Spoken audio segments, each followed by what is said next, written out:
Our next up are Kylie Pena and Megan Wilbur, and they're going to be discussing diversity programs, why they fail, and how to fix them. I'm Kylie, just so you know. I'm Megan. Hi.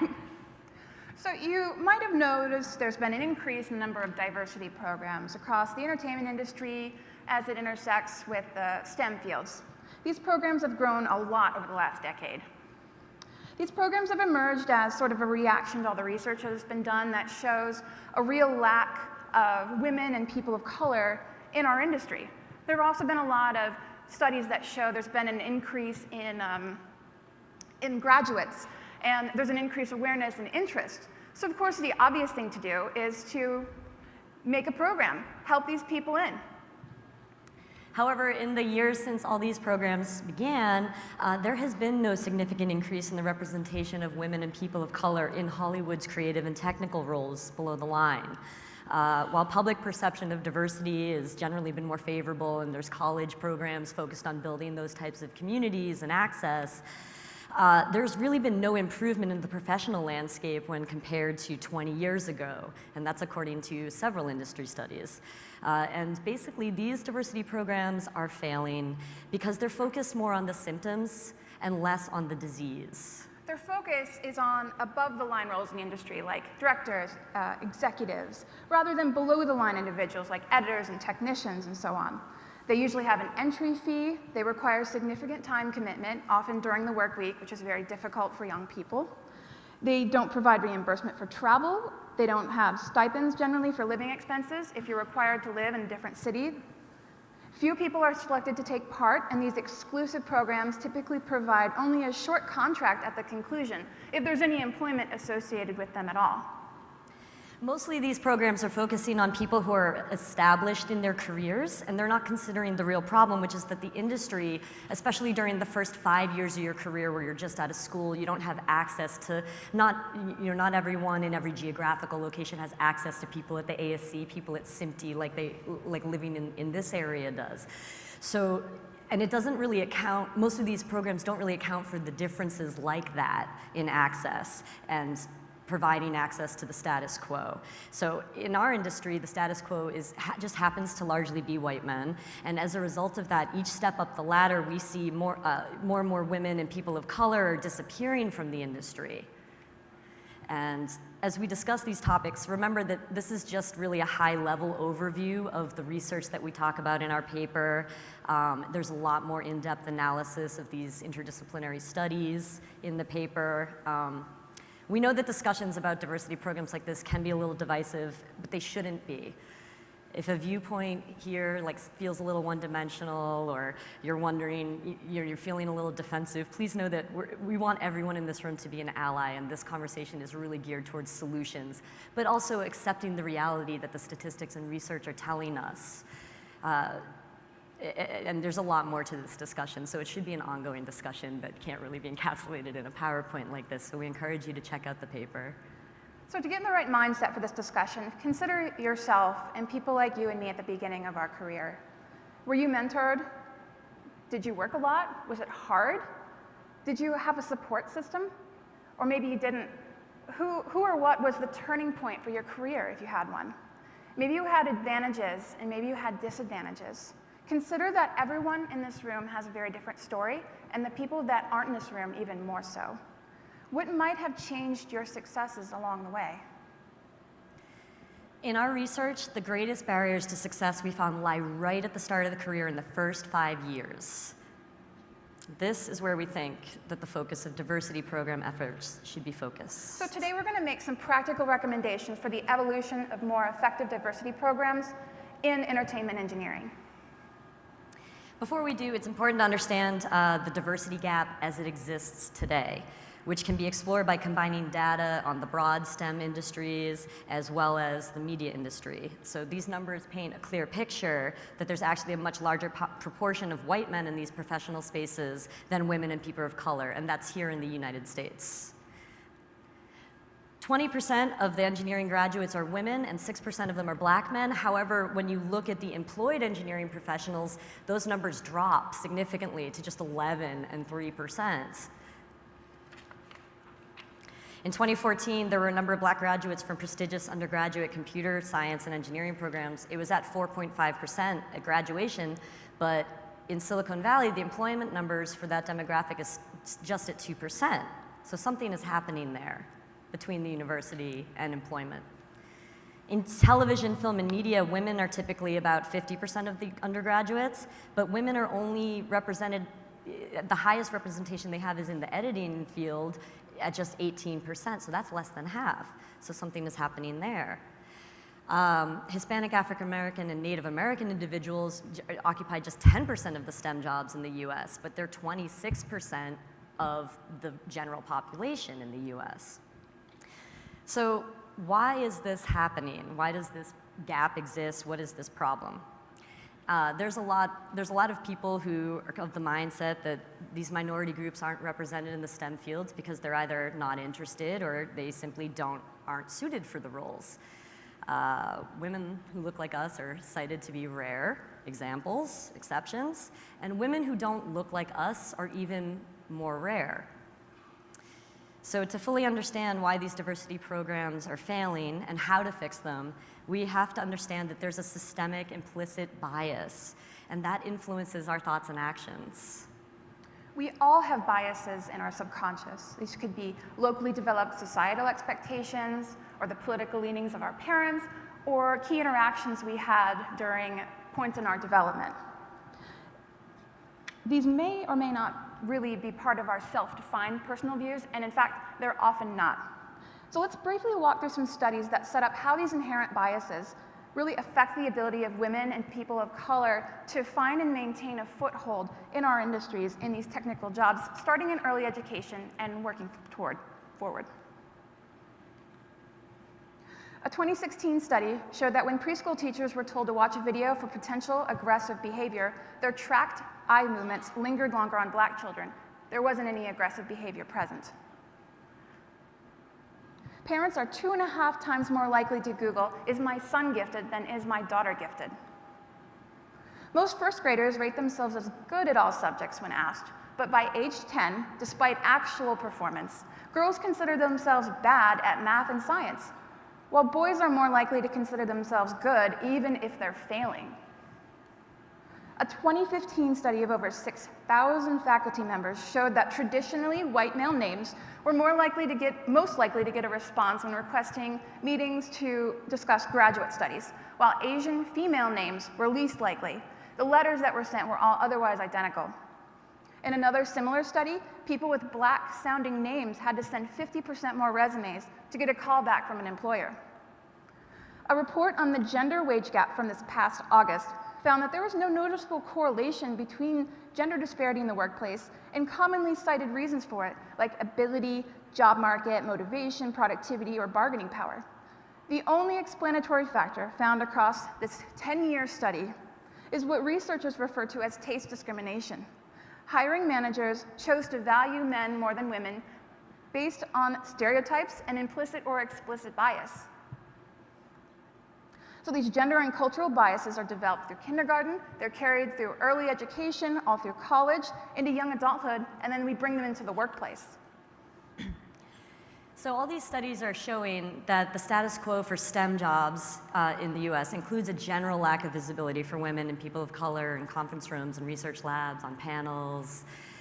But why does diversity even matter at all? You know, why should that be the goal? Why does that matter? And that's a really common question. You know, most people say employers, you know, we should be hiring the best people for the job. And of course that's true, that we should absolutely be doing that.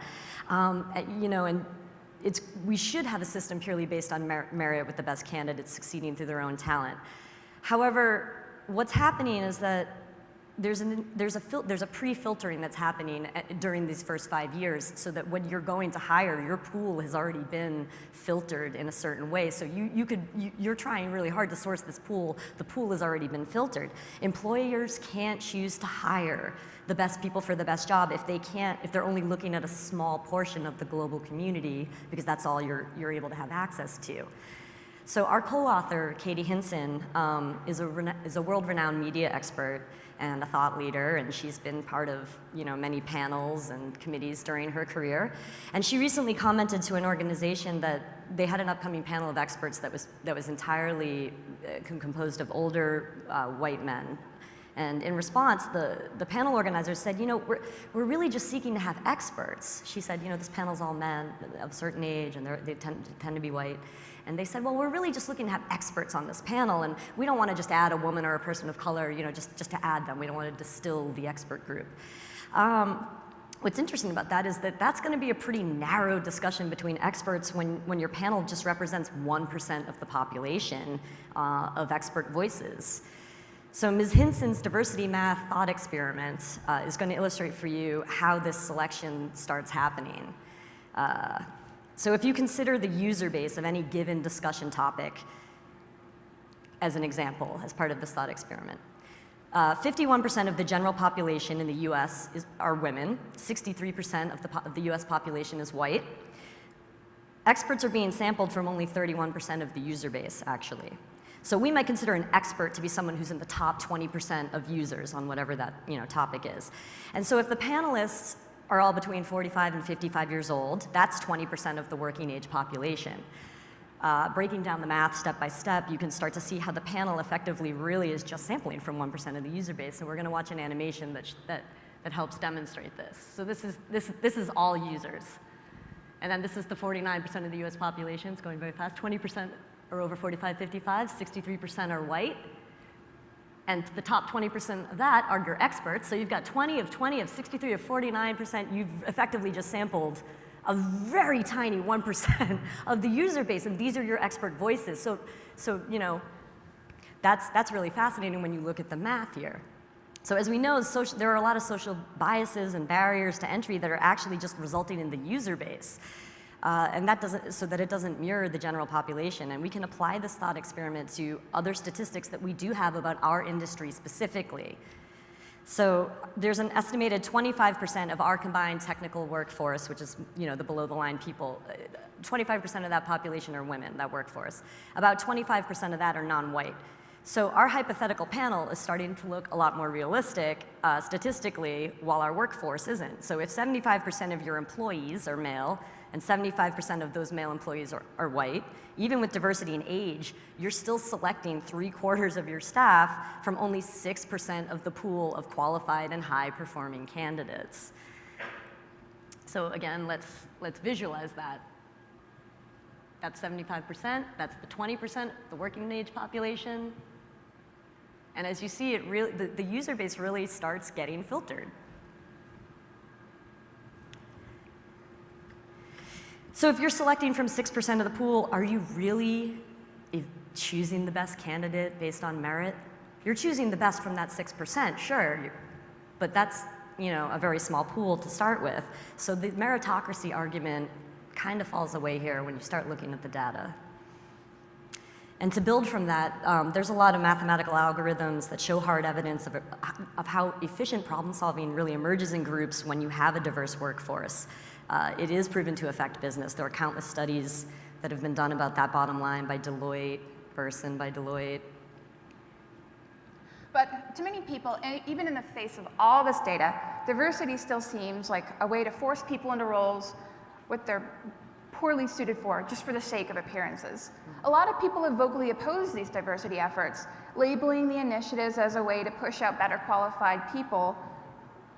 And their attitude is that they made a career here, so anybody can. If you want it badly enough, then you'll get it. But they're not acknowledging what we call privilege. That's the last piece of this. On the surface, the word privilege itself seems like an accusation.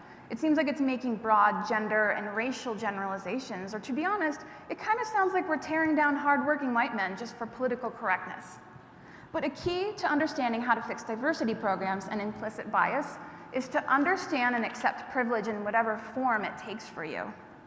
Privilege is it's this complex web of advancements in life based on things as varied as your race, the neighborhood you grew up in, or where your birthday falls in the year. If for every tiny advantage you stumbled upon, you got $1, and for every disadvantage, you lost $1, everybody in this room is going to have a very different bank account. And your money is worth more or less depending on where you shop. So it's important to recognize that everyone starts life with vastly different sets of assets, and that affects their progression into working life. We should make the industry achievable for people carrying different kinds of assets. And when discussions of privilege and diversity, like as a concept, are misunderstood as a threat, there's this very negative sentiment that can come out. Yeah, for example, there was a recent memo circulated by a former Google employee, and that went viral. I'm sure you all kind of remember that story. His claim was that women do not face systemic bias, but instead we're biologically unsuitable for technical jobs. And while that's scientifically incorrect, it's not an uncommonly held belief, unfortunately, here in the US. So another way to see how those claims are wholly incorrect is by looking at other cultures. In the US, the STEM industries were constructed incidentally, largely by white men in the 20th century, and as a consequence, it removed any barriers that were specific to success for that demographic. The lack of non-white people and women in STEM here in the US and other technical environments, it's simply not that much of an issue outside the US, where privilege is held differently. A really great example of this is India. In India, for example, women make up 55% of computer science graduates, and in the STEM fields culturally are just seen as something that both genders should pursue. And as a result, they have a very different professional mix. They don't have that fall off that we have here, where you have half the graduates and then you just disappear after the first 5 years of your career. So privilege exists differently in different spaces, and it's just incidental that in the US it happens to be white men. So when we have to talk about diversity, we have to talk about that, and it's not to undermine anyone's accomplishments. It just means that we all need to acknowledge our privilege if we want to reshape the industry and invite people in and create that type of valuable diversity. So we're perceived to be white women in Los Angeles. So we have certain privileges that we get from that. We have racial privilege here, even though we have disadvantages related to our gender. As women, we find it difficult in technical environments to maintain a foothold. But other identities struggle more. To demonstrate our privilege in the workplace, white men are 41% more likely to be executives than white women. So a man is statistically 41% more likely to be an executive than me. But white men have an advantage of 260% over Asian women, 418% over black women, and 438% over Latina women. So researchers have noted significant, consistent evidence that white students, especially white males, by virtue of large numbers of available mentors, are likely to benefit from informal interactions that arise from regular contact with mentors of similar racial, ethnic, or sociocultural origins who identify with them personally and socially. Traditionally, diversity initiatives have been focusing on single aspects of the oppression, so it's either racial or your gender or disability. Our suggestion is that diversity programs need to consider all of these things together as a whole, and that concept is called intersectionality, when you're not separating out your gender and your race and your socioeconomic condition. Without viewing diversity efforts through this intersectional lens, we're missing the needs and experiences of all different types of people, of white women and black women, are quite different experiences, for example. To only look at a single issue is not really realistic. And when we acknowledge and embrace all these differences and our different experiences, our privilege starts to fall away, just when you simply acknowledge that people are having different paths into the industry than you may have had. And it's really difficult to reach that point because without context, the word privilege makes us all a little defensive because there is a sense that it implies that your hard work or your life is invalidated simply because you happen to fit the demo we're talking about, which is older, middle-aged white males. But that's, it's just about creating this conversation, to use the word privilege. So now that we've discussed how bias and privilege can affect our judgment and our views of diversity, we have our 5 recommendations for how to fix diversity programs. First, stop with the diversity programs. Diversity has become this controversial word, so why use it at all? Diversity programs in their current and past forms have just largely failed to serve the underrepresented communities that need them. So the first step toward fixing them might be to just get rid of them altogether. Instead, the focus should shift toward changing workplace culture.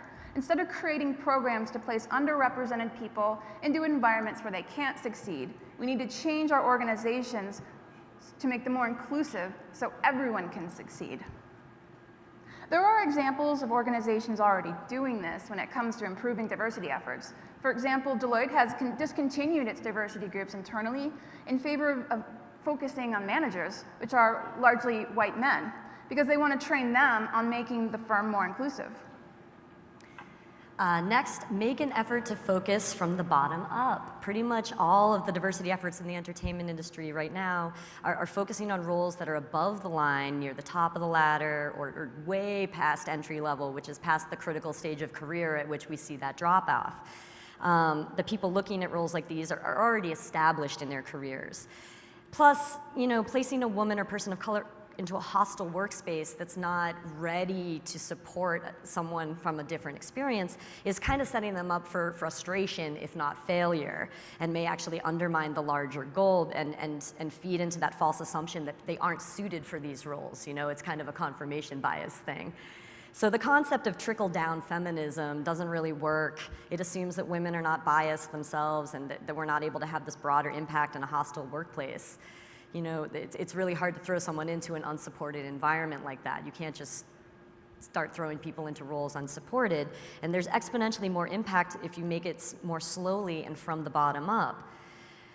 Colleges are largely diverse and inclusive, and there's lots of programs for getting people in these minority demographics interested in STEM jobs. But as we've said, just having more graduates doesn't necessarily lead to more successful careers, because again, we have that sharp fall off that we see in the data sets.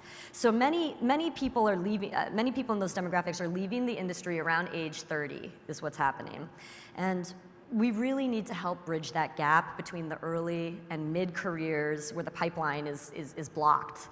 And so we have to eradicate all those obstacles at that really early, crucial stage. Third, put a stop to unpaid internships. There's a huge value placed on unpaid internships, and I'm sure a lot of the people in this room have completed one at some time. I was privileged to be able to do 3, all unpaid, because I had parents that could supplement my income, and a lot of people that don't have that are not able to do that. A survey by us at the Blue Collar Post Collective showed that among the respondents, the majority of US-based post-production professionals who studied at an industry-based program at college took on 3 internships before finding employment, and most of them were unpaid. The same survey shows that 40% of lower-income people of color worked in jobs outside the industry to support themselves during this time. And that is the same number of white, middle-class film school students who did unpaid internships during their college years and did not work to support themselves. Instead of unpaid programs and internships, we need to value the people we're seeking to bring into the industry. We need to pay them. Give them an entry-level job instead of unpaid work. Next, empower your hiring managers with the tools and the insights that they need to really make this difference. Part of the strategy of rethinking diversity programs also lies in empowering these people, the people who specifically are making the hiring decisions. So there was a recent study where women and non-white executives who took part in a diversity valuing behaviors, it's found out that their peers actually rate them lower in competency and performance in the workplace. Their bosses are rating them lower, rather. These same bosses are also not necessarily punishing or rewarding white executives who are participating in this filtering behavior. So hiring managers really need to understand and accept their responsibility in being gatekeepers and actively seeking out a wider range of applicants from the community, which is something I know a lot of people are doing. We know that there's a lot of programs looking to do that, and part of the frustration may be, in the user base that we talked about earlier in the thought experiment math. So, empowering them to reach beyond that 6% of cross-section that they already have access to, giving them the insights and empowering them to do that work. And last, ask, listen, offer help, ask for feedback. One of the most overlooked parts of rethinking a program is asking those who are underrepresented to share their thoughts and opinions based on their own life experiences. So often, since diversity programs and committees are run by or made up of people who actually have the privilege to show up to participate in them, they lack the insight from minorities who can, and then that can make these approaches unintentionally too narrow to be actually useful. We tend to make a lot of assumptions about people if they're not in the room. So for anyone trying to improve diversity efforts, we suggest taking steps to include and elicit feedback from individuals that are already in our organization, as well as those who aren't in our organization yet. We need to listen and we need to accept each other's experiences and apply those. In another lifetime before this career, I worked in change management consulting, and I was part of the MG Taylor Design Shop facilitation methodology. And part of that work, we had this really great axiom that we used to use before group conversations when we were trying to drive innovation. And it's everything someone tells you is true. They're reporting their experience of reality. To argue with someone else's experience is a waste of time. But to add someone else's experience to your experience and create a new experience is possibly valuable. And to me, that's the best answer for why does diversity matter? Why should we do this work? Why should we challenge ourselves to examine our privilege and fight bias? And why should we do the work to look outside this filtered user base? And the answer is because there is mounds of research that validates that the bottom line improves. It is valuable for your business to include all these voices, to include all these experiences. And if you really want to do the best work and hire the best people, which we all do, this is really the way to do it. Include all the voices and experiences, and really try to listen to someone else's experience and make something new of it, combine it with yours. Just someone else's experience doesn't need to challenge or invalidate yours, but it can challenge you to think about how to synthesize their experience with yours and create something new.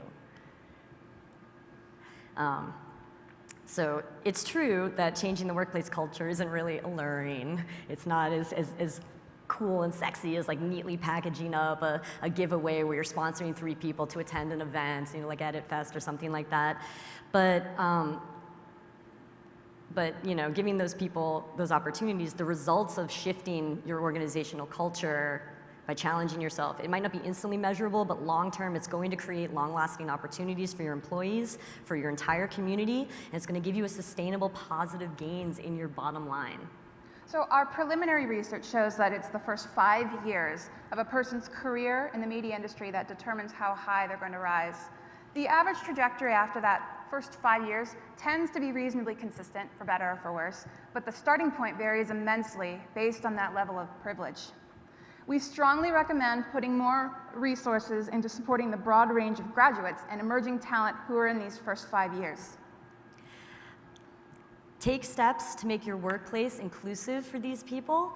Design mentorships and workshops aimed at benefiting them in the way that enables them to participate without barriers, such as cost or accessibility, and pay them for their work so they can start a really strong foundation for their career. We also recommend that research funding be put into investigating this hypothesis, since it's likely a dominant influence on the diversity problems that our wider industry faces, and that can inform an even more targeted approach to fixing diversity programs in entertainment engineering. These are complex issues, as we stated at the top, and our paper does go into much greater detail on these insights and cites all the research, as well as including a few more insights. We have a few minutes remaining for Q&A. 2 minutes remaining. 2 minutes remaining for Q&A if anyone wants to hop up at the microphone. Thank you for listening.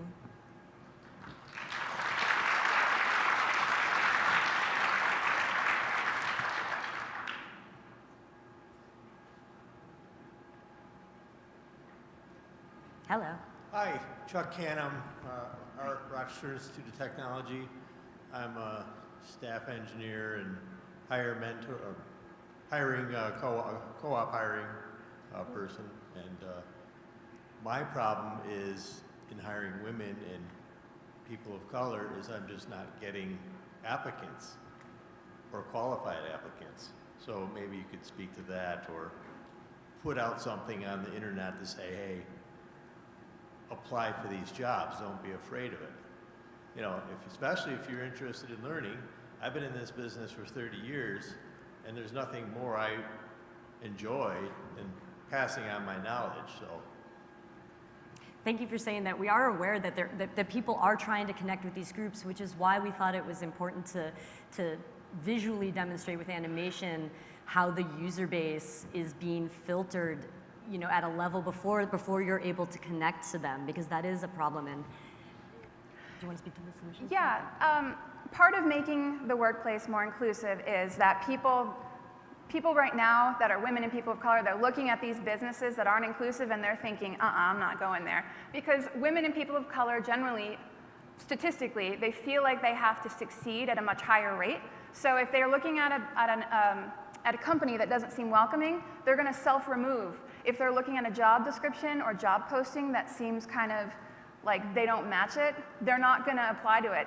There's data that shows that men apply for jobs when they're 90% matched, but men apply for jobs when they're 60% matched, women apply when they're 90% matched. So part of it can also be rethinking your job descriptions, putting in there, like, if you don't match every single bullet point, that's fine, stating that explicitly, saying we consider non-traditional candidates, using different language as well, so it's not so aggressive, and it's not like, just basically making your job descriptions more welcoming to start. That's like the first entry point. Yeah. And then I think all the change will follow after that. Once you get people in, once you start eradicating those obstacles, people will start to come more. And to clarify, that's about people self-selecting and filtering themselves. It's not that these job descriptions are written badly. It's about the fact that, and this is about understanding other people's experiences. When you're a woman or a minority in a space where you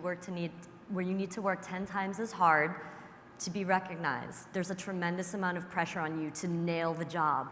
You got to come with 200%, you got to nail that job. So that statistic is borne out in the research that some people are only applying to jobs if they feel that they're a 90% match for that list that you're providing. So maybe thinking about including somewhere in the language an invitation, hey, this is just the start of the conversation, we will talk to you and interview you and see if it's a good fit. So please apply, even if you feel you're not qualified. Maybe your bar is set in a different place because you have a much higher expectation for yourself. That's part of the self-selection, and that's what makes it hard. No matter how you write no matter what you're doing, it's harder to reach that portion of the user base that sets the bar differently for themselves when they look at whether they're going to apply for something you're offering. Do we have time for one more? Yeah, do we have time for one more? It would really like it. Go ahead, So, real quick. I have 1,000 questions, but really just Talk to us afterwards. Are great. you? Yeah. So are you didn't say it, but are you implying in your research found that there was massive attrition at the end of 5 years?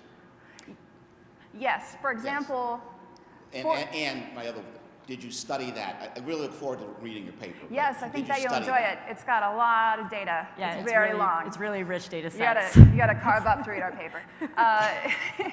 For example, we found that 40% of female engineers leave by age 30, and only a quarter of those are leaving to raise a family. So that's part of the data, Okay. and that's a lot. Right. A lot of them are leaving because they hit this barrier during the first 5 years, and they think they should move up the ladder, but that's not happening, and that's at a much, much higher rate than then leaving. Okay. All right. Thank you very much. I look forward to Thank Thank you all very much.